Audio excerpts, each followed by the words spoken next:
Hey, my fellow mold avoiders, this is Drew, and I'm coming at you from my bathroom. The reason why I'm making this video is because I want to show you my Redneck hot tub setup. Now, when it comes to hot tubbing and a Redneck hot tub specifically, it's not my idea, nothing new. I learned a lot of just the setup here from Simca, but I put my own twist on a few things. And then when it comes to sweat therapy, which is what hot tubs end up creating, that's definitely not new. That's a great way to detox. In fact, for me, sweat therapy has been my magic bullet. It's been amazing. I started doing hot tubs again about a month and a half ago. I've done them since then 19 times. And since then, I felt like a normal person a lot of the days. And I was unable to say that. If you see me on the groups, I've said to a lot of people, like, I've just not been able to find that loving feeling. And when it comes to that, I've been able to find it on lots of occasions since starting this sweat therapy with all the detox it has created. On top of that, I've also just been able to tolerate a lot of treatments, whether they be parasite treatments, different cleanses and whatnot, that I was just unable to tolerate before this. Now, I'm not saying that you'll be able to tolerate that. In fact, parasite treatments, you definitely want to hold off a while before you start doing that. But for me, I've been able to do them since starting hot tub therapy treatment. So without further ado, I'm going to turn the camera around and we're going to take a look at the beginnings of my Redneck hot tub setup. All right, this is my shower, and I've got my garden hose coming in from outside. I've got my shower head. So I'm going to disconnect that shower head just to give you a real good understanding of what's starting here. And attached to our shower head fitting, we've got two different connectors. The first one is a pipe thread to garden thread adapter.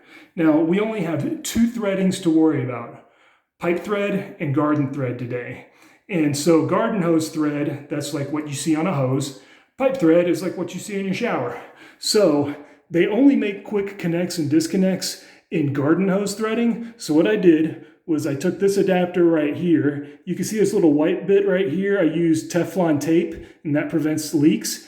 But this goes from the 1/2-inch pipe thread that the shower head adapter uses and brings it to garden hose thread, which you can't really see too well because it's underneath this adapter right here. This adapter is a garden hose quick connect. And when it comes to that, if they made pipe thread quick connects, it would be great. But instead, I had to go from pipe thread to garden thread and then the quick connect right here. And you'll see that with my shower head here, I've got the other side of the quick connect. And because they make shower heads with pipe threading, I had to go with a garden hose thread adapter to a pipe thread adapter. That said, we are going to take my hose and plug it into the shower.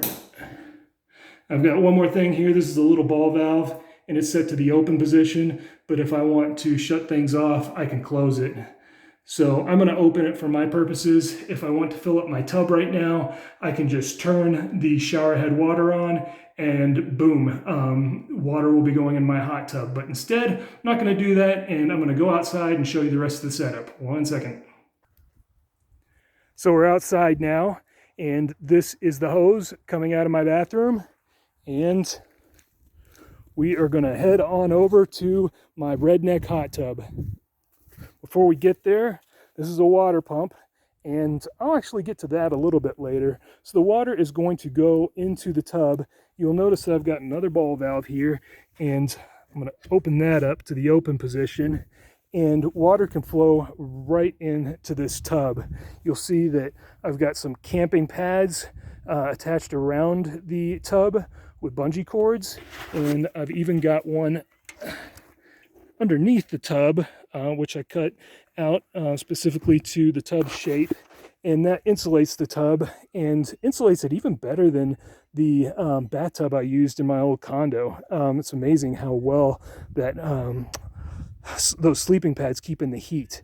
So fill this up, sit in the hot tub for a while, sweat out some toxins, and I can control, I basically leave the hot water on. I just control the flow of the water with that valve down there. And whenever I want some more hot water, I just open up the valve. Whenever I want no water, I shut it off. When I'm done what I do is I'm going to switch. When I'm done, what I do is I take the garden hose off the shower head, and I put the garden hose right at the shower drain. And that way, what I do is I send the water back into my shower drain. Otherwise, if I was to dump the water from my hot tub to just like onto my property, I'd be dumping all of my toxins onto the property, and I don't want to do that because I value this property too much. So I'm going to send them down the shower drain, and that's where the pump comes in. So I'll turn this back. I plug that pump in, and I send the water back up to the house, to the shower drain, of which it goes into the shower drain. Now, we've got these hose connects right here. Inside these fittings right here, I've got water filters. They're just tiny little hose filters. And basically what it means is just that if I get any dirt inside the hot tub, that it prevents it from going inside the pump mechanism. So that's what I've got. Trying to think if I'm forgetting anything. I don't think so. So that is the Redneck hot tub. If you got any questions, feel free to let me know. But been a complete game changer for me. And if you get the chance to set it up, I hope it's a game changer for you too. Thanks.